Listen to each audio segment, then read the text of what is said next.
I was supposed to write this speech 3 weeks ago. Instead, I organized my closet by color, rewrote my grocery list 7 times, and binge-watched a documentary on sea turtles.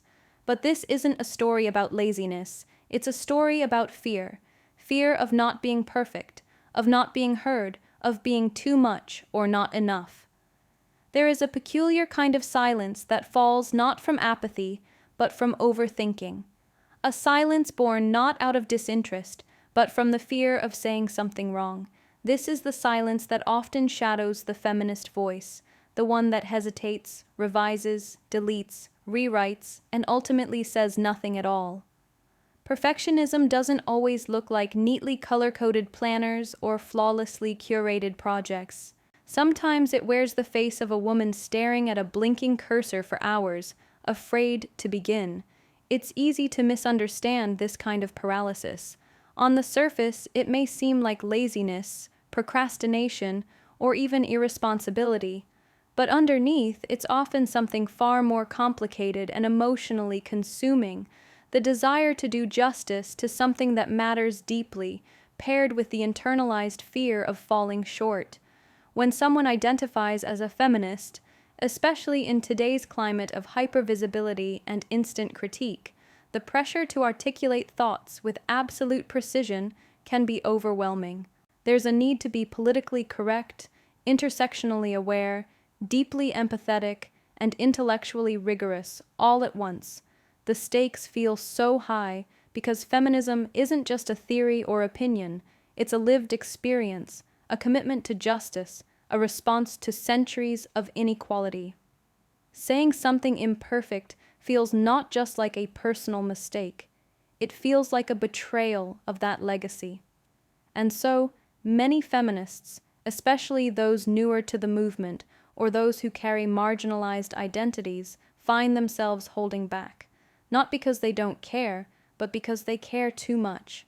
This perfectionism is further complicated by the landscape of digital activism. We exist in a world where our words can be screenshot, dissected, and weaponized within seconds. There's no room to fumble, to evolve publicly, or to speak clumsily with good intentions. The standard is flawlessness, and anything less is subject to viral backlash. This cultivates a culture where thinking out loud becomes a risk, and learning becomes something we must do in private, behind closed doors, rather than in conversation with others. So we hover in hesitation, we over-research, we second-guess, we bookmark articles we never read, and leave messages in drafts that are never sent. We wait for the moment when our understanding is perfect, when our words are unassailable, when we have anticipated every possible objection. But that moment never comes. For many feminist thinkers and speakers, especially those with intersecting identities, women of color, queer individuals, disabled feminists, trans women, this pressure is intensified by the burden of representation. They aren't just speaking for themselves. They are often expected to speak on behalf of entire communities.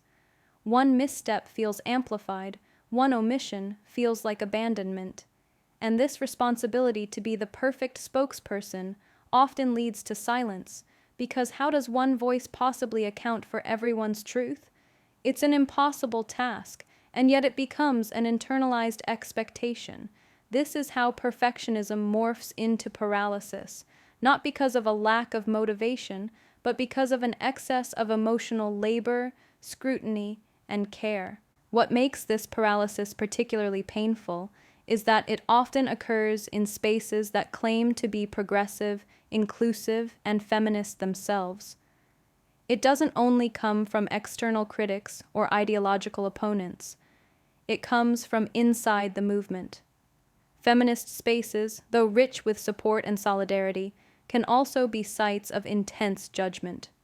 Call-out culture, while essential for accountability, can sometimes foster a climate of fear rather than one of learning. Feminists may find themselves more afraid of being cancelled by their peers than being dismissed by those who oppose equality altogether. And this is heartbreaking, because when those who care the most feel too afraid to speak, the movement loses voices it desperately needs. Perfectionism also thrives on comparison. Social media has turned activism into performance, where people are ranked by how articulate, consistent, or radical they appear. We see others delivering flawless threads, fiery speeches, or beautifully worded manifestos, and we assume they have it all figured out. What we don't see is their private panic, their drafts, their insecurities, or the moments they stayed silent. We rarely see the full human behind the post. This illusion of polished perfection creates a false benchmark, a highlight reel that becomes the standard we judge ourselves against. And in doing so, we keep raising the bar until it becomes a wall we cannot scale, so we stay where we are, stuck, stalled, silent. And yet silence doesn't bring peace, it brings guilt. A quiet shame that whispers, "Why didn't you speak up? Why are you still afraid?" This inner conflict is exhausting. It creates a loop of emotional tension where caring deeply and saying nothing coexist in painful contradiction. Feminism teaches us to speak truth to power, to amplify marginalized voices, to stand boldly in our values. But perfectionism teaches us that unless our truth is flawless, it's better left unsaid. This is the conflict that plays out in the mind of the feminist procrastinator, not indifference, but the overwhelming weight of caring too much to risk getting it wrong. There is a peculiar kind of silence that falls not from apathy, but from overthinking, a silence born not out of disinterest, but from the fear of saying something wrong. This is the silence that often shadows the feminist voice, the one that hesitates, revises, deletes, rewrites, and ultimately says nothing at all.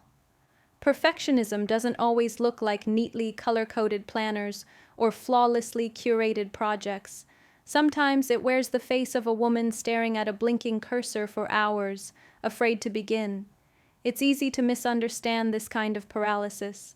On the surface, it may seem like laziness, procrastination, or even irresponsibility.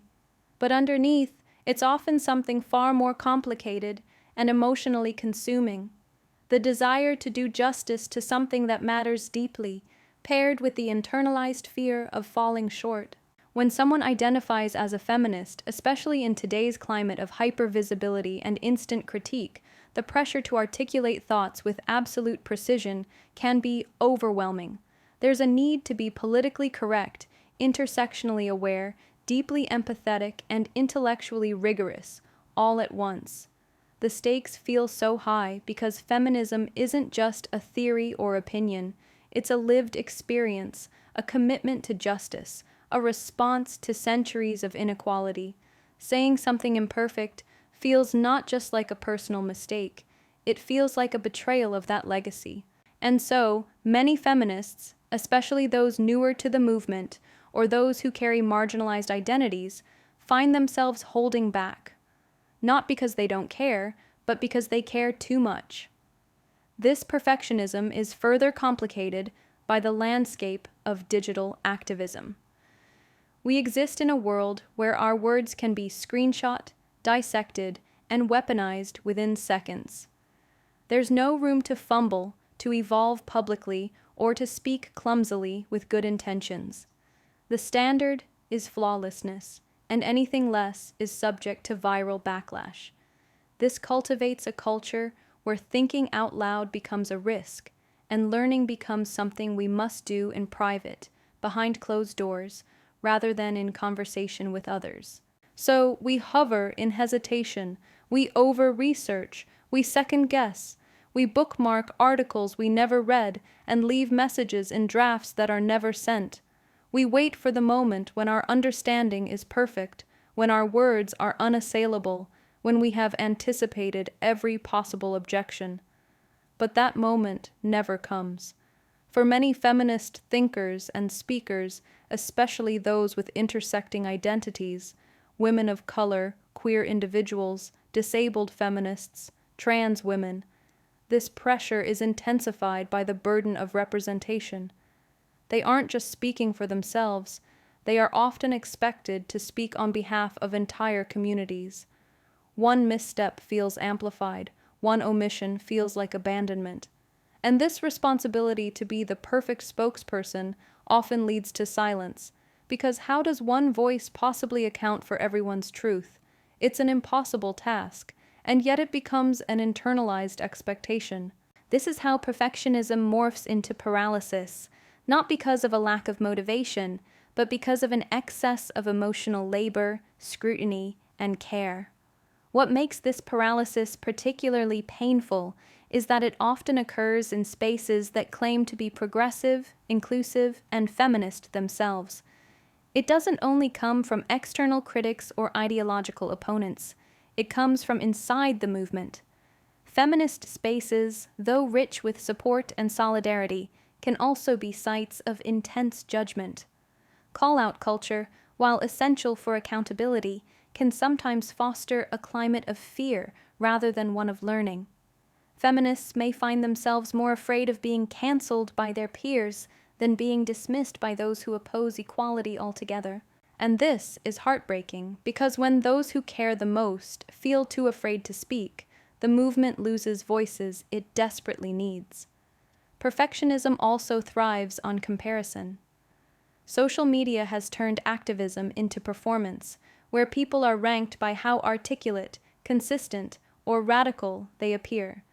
We see others delivering flawless threads, fiery speeches, or beautifully worded manifestos, and we assume they have it all figured out. What we don't see is their private panic, their drafts, their insecurities, or the moments they stayed silent. We rarely see the full human behind the post. This illusion of polished perfection creates a false benchmark, a highlight reel that becomes the standard we judge ourselves against. And in doing so, we keep raising the bar until it becomes a wall we cannot scale, so we stay where we are, stuck, stalled, silent.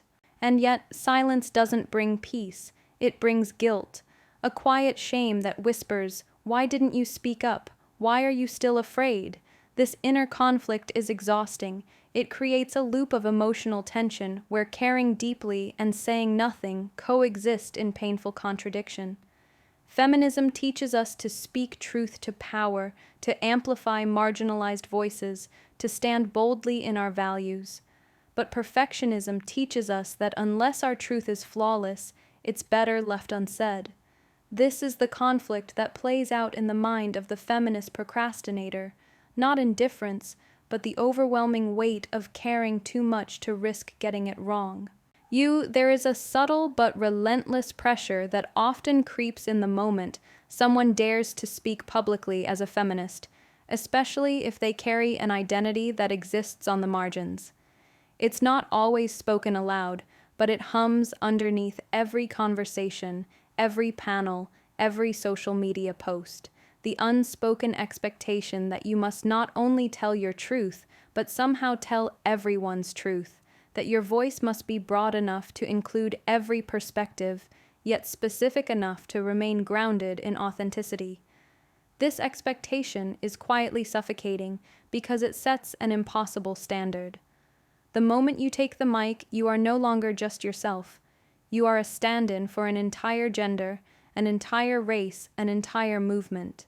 You become a symbol, and symbols are not allowed the full range of human error or limitation.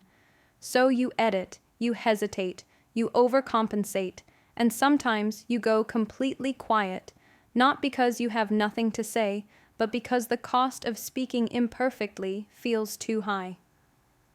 This pressure doesn't just emerge from those who stand outside the movement, skeptical or resistant to change. It also emanates from within feminist circles themselves. There is a deeply internalized belief that once you choose to speak, especially on platforms with visibility, you must carry the full responsibility of every nuance, every identity, every lived experience. If you are a woman of color, you must remember to name every shade and nationality. If you are queer, you must speak inclusively of all identities under the LGBTQIA+ umbrella. If you are disabled, your words must account for physical, neurological, and mental health dimensions. If you forget anyone, if you miss a citation, If your language isn't perfectly attuned to every evolving conversation around inclusion, it doesn't matter how sincere or thoughtful you are, you will be told that you failed. And the fear of that failure keeps many brilliant, compassionate people from ever speaking at all. The irony is that feminism itself was born from the need for voices that refused to be collapsed into generalizations. It emerged from women who dared to speak from their own realities, from their own pain, from their own power. But over time, as the movement grew in scale and consciousness, the demand for intersectionality rightfully expanded. And along with it, a new kind of anxiety took hold. Intersectional feminism requires a deep awareness of multiple, overlapping systems of oppression.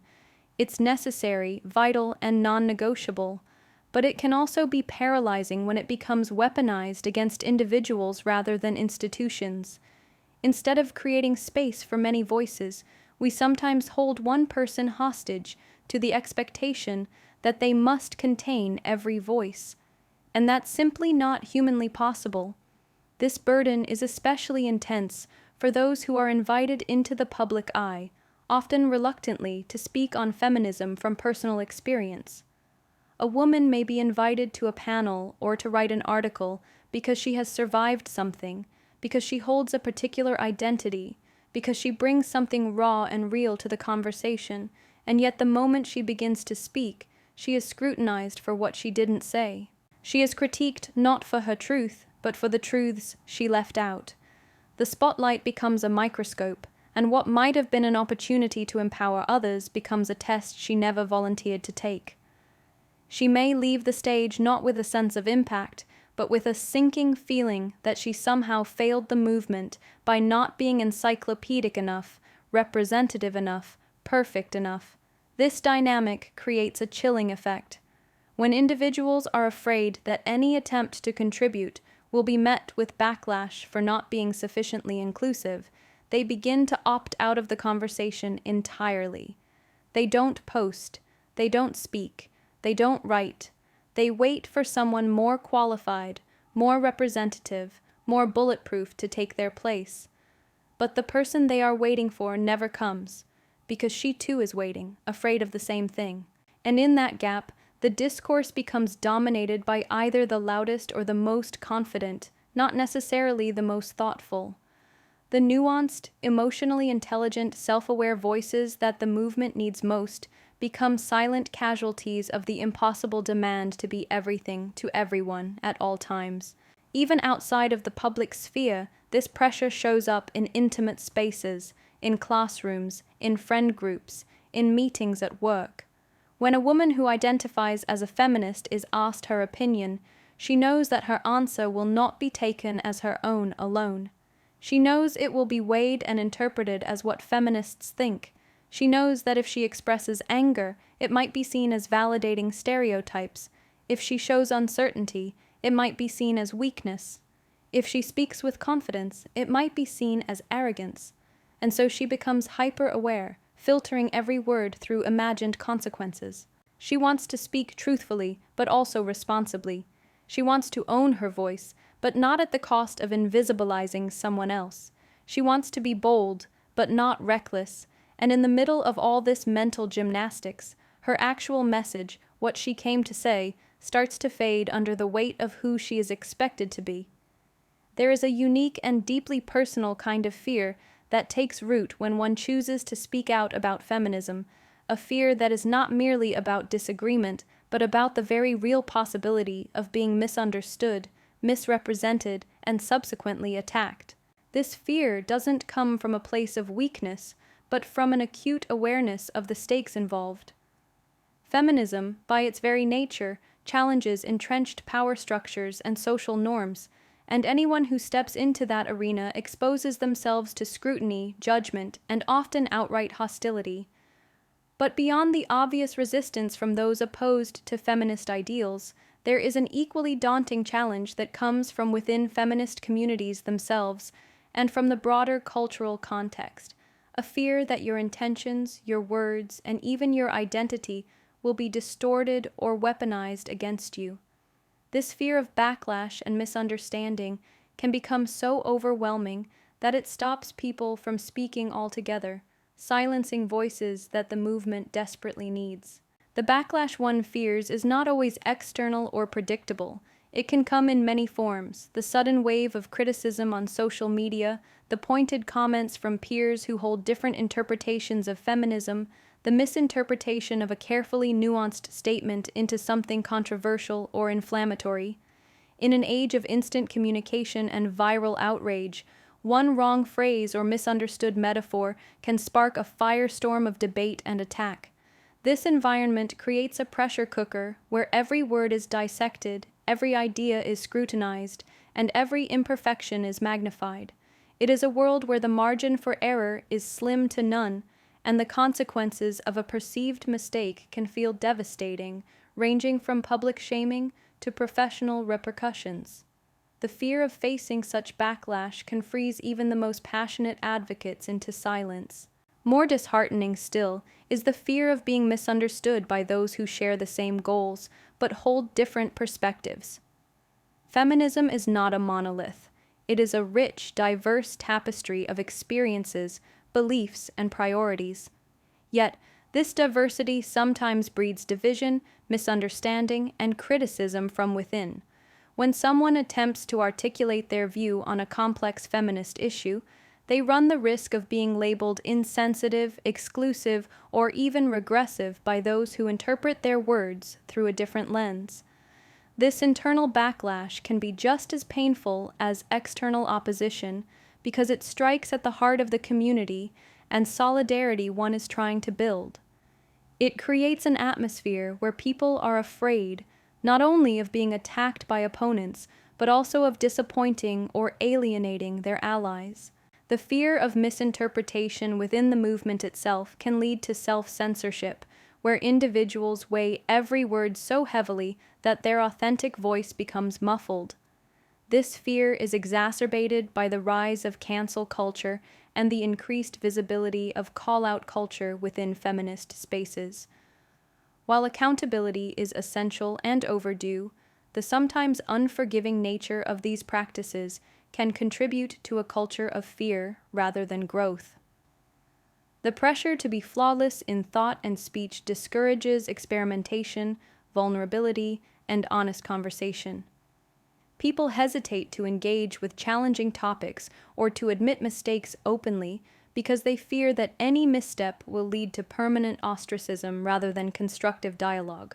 This has created a paradoxical situation where feminist discourse, intended to be liberatory and inclusive, sometimes becomes a minefield that deters participation, especially from those still learning or evolving in their understanding. The fear of being misunderstood also intersects with identity in profound ways. For feminists from marginalized backgrounds, this fear can carry the additional burden of representing their entire community. A single misunderstood statement can be unfairly taken as a reflection not only of their individual views, but of their race, ethnicity, sexuality, or other identity markers. This amplifies the stakes, making every word feel like a balancing act on a tightrope. There is the constant worry that if they express anger or frustration, it will confirm negative stereotypes. If they appear unsure or conflicted, they risk being dismissed as not authentic enough. This heightened pressure to control how they are perceived creates additional layers of stress and anxiety, contributing to the paralysis many feel before speaking out. Beyond the personal toll, the fear of backlash and misunderstanding has a broader impact on feminist movements as a whole. When individuals self-censor or withdraw from public discourse, the movement loses valuable perspectives and the rich complexity that comes from diverse voices. It risks becoming less inclusive, less dynamic, and less effective at challenging the very systems it seeks to dismantle. The silence that emerges from this fear is not a surrender but a survival mechanism, an attempt to protect oneself from emotional harm. However, it inadvertently perpetuates the very inequalities feminism strives to overcome by limiting the range of voices that are heard and validated. Moreover, the anticipation of backlash often leads to an over-policing of language and ideas, where the focus shifts from the substance of feminist critique to the performance of ideological purity. This creates an exhausting environment where the fear of saying the wrong thing overshadows the courage to say anything at all. The need to anticipate every possible criticism can paralyze people before they even start, trapping them in a cycle of inaction and self-doubt. It becomes a question not of whether one has something important to contribute, but whether one can survive the potential fallout of sharing that contribution. This pervasive fear undermines the transformative potential of feminist dialogue, which relies on openness, vulnerability, and the willingness to learn from mistakes. At its core, the fear of backlash and being misunderstood is a reflection of how deeply feminists care, not only about the cause, but about the impact of their words and actions. It is rooted in a desire to be responsible, respectful, and effective. Yet, when that desire is overwhelmed by fear, it becomes a barrier rather than a bridge. Understanding this fear and the context in which it arises is essential to creating spaces where feminist voices can be heard without the constant threat of personal attack. It calls for greater empathy, patience, and a collective commitment to holding conversations that allow for imperfection, growth, and reconciliation. Only then can the movement truly harness the power of diverse voices speaking openly, boldly, and authentically. There is an unspoken expectation that haunts many women, especially those who identify as feminists, the expectation to appear as though they have it all together. This myth, perpetuated by societal narratives and cultural ideals, suggests that to be successful, to be taken seriously, and to be a credible advocate, one must exhibit an unshakable confidence, flawless composure, and an unwavering ability to balance every aspect of life with seeming ease. It is the myth that you should never show vulnerability, uncertainty, or moments of struggle, because those moments are seen as weaknesses that undermine your authority. For feminists, this pressure is compounded by the need to constantly prove not only their competence, but their worthiness in spaces that have historically excluded or dismissed them. The result is a carefully crafted facade of control and certainty that often conceals a turbulent inner life filled with doubt, exhaustion, and fear. This myth is deeply intertwined with broader cultural ideals about femininity, success, and power.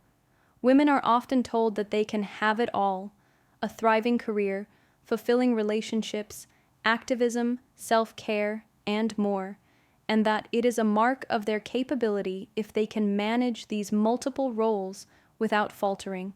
However, what is rarely acknowledged is the immense toll this expectation takes on mental and emotional health.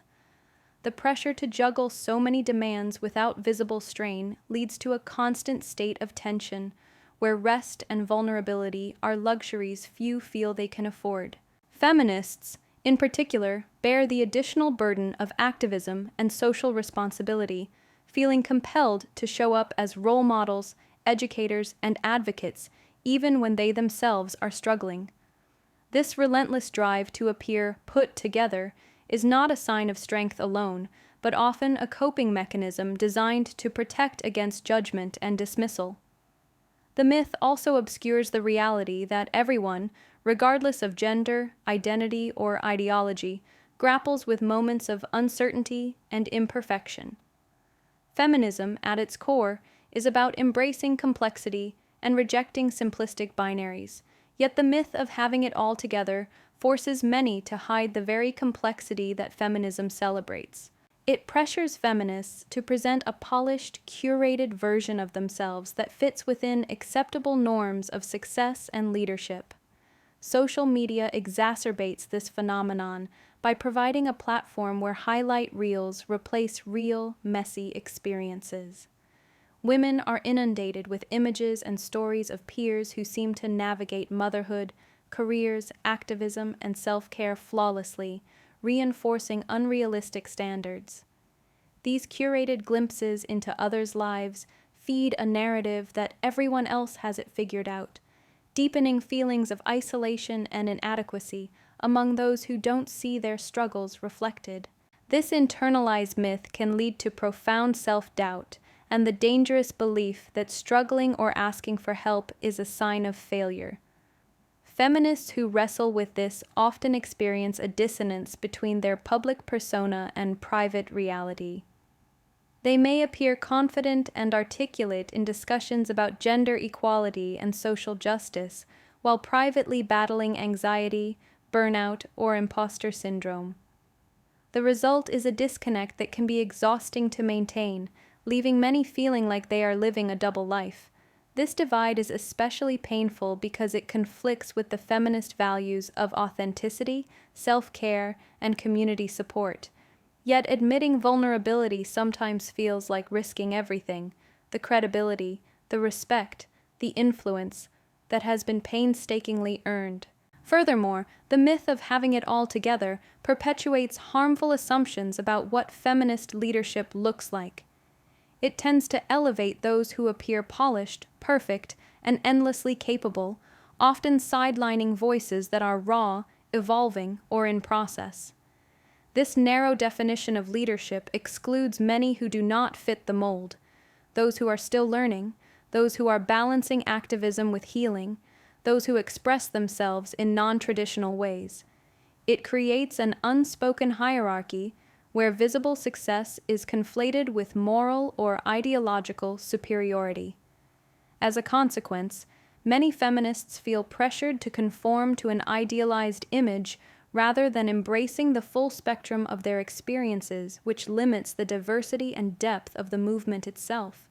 At the same time, the myth can create a culture of competition rather than solidarity.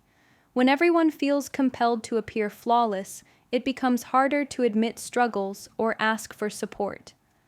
This dynamic fragments communities because vulnerability, the very thing that fosters connection and empathy, is often seen as weakness or liability. Feminists may hesitate to reach out or offer help, fearing it will reflect poorly on their own competence or stability. This inhibits the creation of nurturing, sustaining networks where people can learn from one another's imperfections and grow together. The pressure to have it all together ultimately undermines the feminist commitment to collective care and mutual empowerment. Despite all this, there is a quiet revolution happening beneath the surface. More feminists are beginning to reject this myth openly, choosing instead to speak honestly about their struggles, failures, and doubts. They share stories of burnout, mental health challenges, and the messy realities of balancing multiple roles, not to seek sympathy, but to break the silence and make space for others to do the same. This growing movement towards authenticity challenges the cultural narrative that equates vulnerability with weakness and perfection with worthiness. It invites feminists to see their full humanity as integral to their activism, rather than a distraction from it. In embracing imperfection, feminists are reclaiming the power to be whole, complicated, and evolving beings. They are refusing to hide their struggles behind a mask of competence, and instead inviting others into the messy, beautiful process of growth and change. This shift is vital because it allows feminism to move beyond a narrow definition of success and to embody the radical inclusivity and compassion it espouses. It also creates space for new kinds of leadership, ones rooted in empathy, resilience, and authenticity rather than performance. At its core, the myth of having it all together is a story we tell ourselves to manage fear, the fear of failure, the fear of judgment, the fear of invisibility. But that story no longer serves the movement or the individuals within it. By dismantling this myth, feminists open the door to a richer, more honest dialogue about what it means to live and lead with integrity in a world that demands so much. They create a space where it is not only acceptable, but necessary to be human, to be flawed, to be vulnerable, and to be continually learning. This liberation from the myth invites us all to show up more fully and to engage with feminism not as a performance, but as a lived, breathing commitment. The idea of striving for progress rather than perfection is a profound shift in mindset that has the power to transform not only personal journeys, but collective movements as well. In the context of feminism, this concept is especially vital because the work itself is inherently complex, ongoing, and imperfect by nature. Feminism demands constant re-evaluation, adaptation, and learning, which means that no individual, no idea, and no strategy will ever be perfect or final. Yet the pressure to be flawless often dominates conversations and actions, creating a barrier that inhibits growth and silences many voices. Choosing progress over perfection requires embracing imperfection, celebrating incremental gains, and understanding that every step forward, no matter how small or messy, is meaningful and necessary. At the heart of this philosophy is the recognition that change is rarely linear or smooth. Societal structures, cultural norms, and personal beliefs are deeply entrenched and cannot be dismantled overnight or through a single act of rebellion or awareness. Feminist progress is cumulative and collective, made up of countless small actions, conversations, and shifts in perspective. To demand perfection is to misunderstand the very nature of social change, which involves trial and error, missteps, and constant negotiation. When feminists hold themselves or others to unrealistic standards of perfection, they create an environment of fear and frustration where people are reluctant to take risks, to speak up, or to try new approaches. Progress, by contrast, invites experimentation, humility, and resilience. This emphasis on progress rather than perfection is also a radical act of self-compassion. Many feminists experience imposter syndrome or harsh self-criticism, feeling as if every choice or word must be meticulously calculated to avoid criticism or failure. This internal pressure is exhausting and often paralyzing. It convinces people that if they are not perfect, their contributions are not valuable. But valuing progress shifts the focus to learning and growth, recognizing that mistakes are part of the process and often the most profound teachers. It encourages feminists to forgive themselves and others for imperfections, to celebrate effort even when outcomes fall short, and to view challenges as opportunities rather than setbacks. Moreover, adopting a progress-oriented mindset fosters a culture of inclusion and collaboration within feminist communities. When perfectionism dominates, it tends to elevate only those who appear infallible, inadvertently excluding people who are still learning, who come from different experiences, or who express themselves in non-traditional ways. This narrows the movement's scope and stifles creativity. Progress, on the other hand, opens space for diverse voices and approaches, acknowledging that everyone is at a different point in their journey. It values process over product and encourages dialogue over debate. By prioritizing progress, feminist communities can build stronger, more empathetic networks that support each other's growth rather than policing ideological purity. The contrast between progress and perfection is also evident in how feminist goals are framed and pursued. When perfection is the aim, there is a tendency toward all-or-nothing thinking. Either a policy change is comprehensive and flawless, or it is dismissed as inadequate. Either a campaign is revolutionary and sweeping, or it is labeled as incremental and ineffective. This rigid framework can lead to cynicism and burnout when immediate total success does not materialize.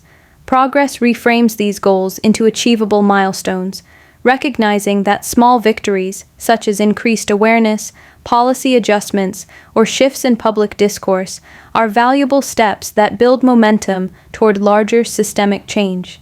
It encourages celebrating every win as part of a larger tapestry rather than waiting for the elusive perfect breakthrough. This mindset also changes how feminist activists relate to themselves and their communities. It allows space for rest, reflection, and recalibration rather than pushing constantly for peak performance. When progress is the goal, feminists can honor their limits and acknowledge the emotional and physical toll of activism. This not only sustains individuals, but strengthens movements by preventing burnout and fostering longevity. Progress-oriented feminism recognizes that sustainability requires pacing and patience, allowing people to contribute in ways that align with their capacities and contexts. It challenges the toxic hustle culture that equates worth with productivity, offering instead a vision of activism as a marathon rather than a sprint. Additionally, the focus on progress encourages ongoing education and the willingness to evolve. Feminism, like society, is dynamic and ever-changing. New information, perspectives, and challenges constantly emerge. Those committed to progress accept that their understanding will deepen and shift over time. They approach conversations and debates with curiosity rather than defensiveness, willing to revise their positions and admit when they have been wrong. This openness is essential for growth both individually and collectively. It counters the stagnation that perfectionism can breed, where fear of error leads to rigid thinking and resistance to change. Progress embraces complexity and nuance, recognizing that the journey toward justice is a process rather than a destination. The idea of progress over perfection also humanizes feminist leaders and advocates. It removes the unrealistic expectation that they must embody an ideal at all times, and instead acknowledges their humanity, flaws, and capacity for growth. This can be deeply liberating for those in the spotlight who face intense scrutiny and criticism. It allows them to model vulnerability and learning, showing that leadership is not about having all the answers, but about committing to continuous improvement and collective empowerment.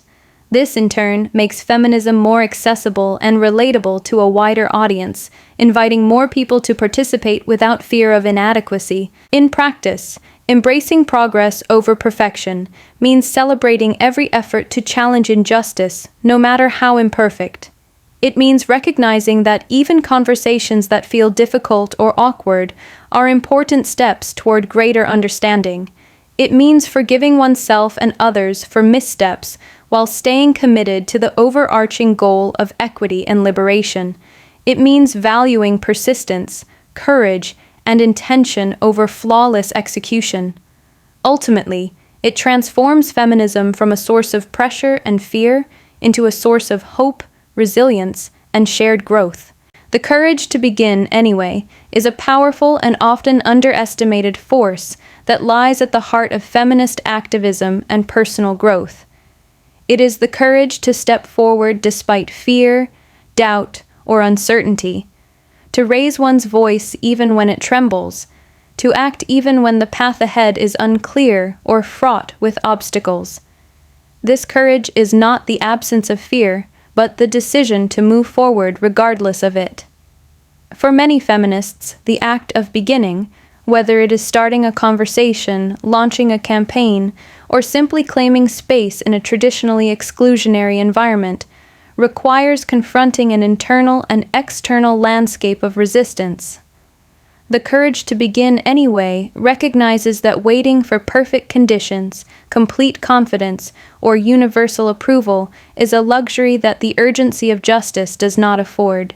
It is a refusal to be paralyzed by the unknown or by the fear of failure, and instead a commitment to making a start.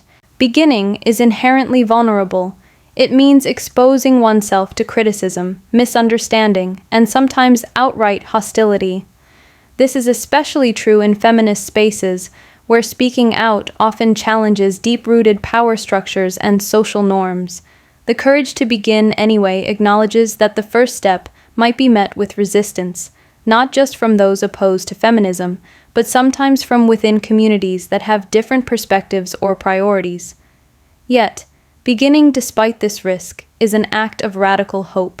It asserts that progress is possible, that change begins with a single voice or action, and that even imperfect efforts contribute to a larger movement.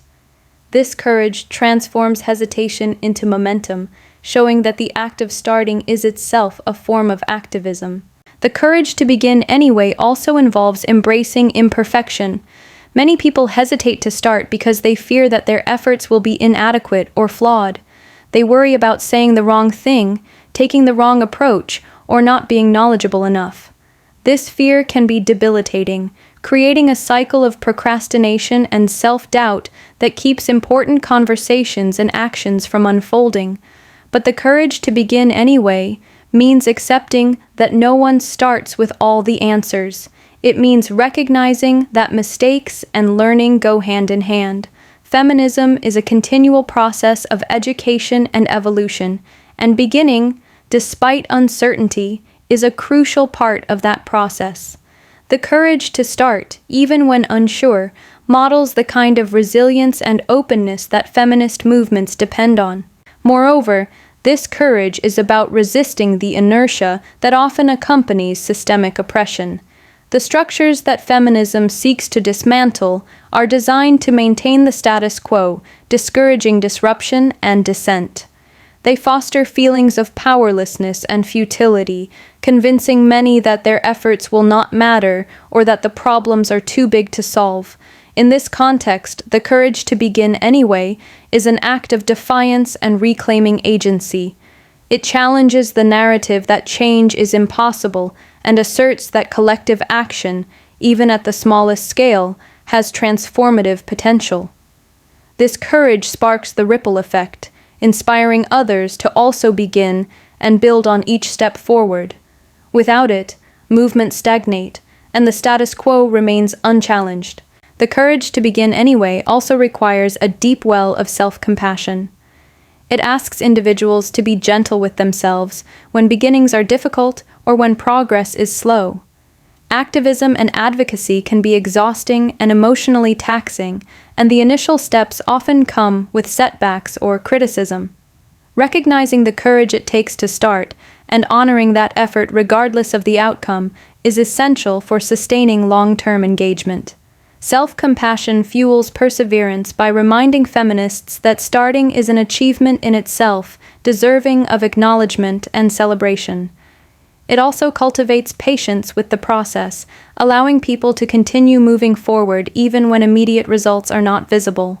Additionally, beginning anyway is about creating space for new voices and stories within feminism. Often, the fear of not being expert enough or of not fitting into established narratives prevents marginalized individuals from speaking up. The courage to begin anyway challenges this exclusion by affirming that every voice matters and that feminist movements grow stronger through diversity and inclusion. It encourages people to share their experiences and perspectives, recognizing that these contributions enrich the collective understanding and strategy. This act of beginning is a declaration that feminism is not static or limited, but a living, evolving force shaped by many hands and hearts. The courage to begin anyway also intersects with the willingness to be visible and vulnerable.